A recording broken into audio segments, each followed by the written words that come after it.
এবং এই বিষয়টা কিন্তু মেয়েদেরকেও জানতে হবে যে আমি আমার শরীরকে কতখানি জানি, আমি আমার মনকে কতখানি জানি, এবং আমি যে কাজটি করতে যাচ্ছি এই কাজটি কি আসলেই আমি করতে চাই কিনা, নাকি আমি স্রোতের সাথে থাকার জন্য কাজটি করছি, নাকি আসলে এইটা করার জন্য কি আমি শারীরিক, মানসিক, আত্মিকভাবে তৈরি হয়েছি কিনা। যেমন ধরো আমি এখন বলতে পারি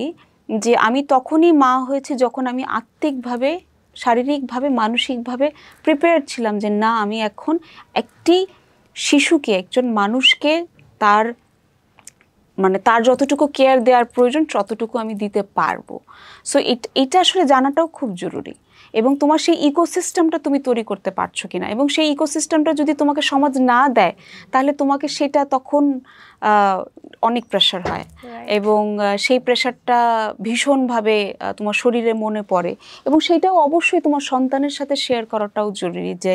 আমি পারছি এতটুকু, আজকে হয়তো পারছি না, কালকে হয়তো আমি পারবো তখন। এবং সন্তানের কাছে এই ইমেজটাও ক্রিয়েট করাটা খুবই, আমি মনে করি, বোকামি যে আমি একজন সুপার ওম্যান।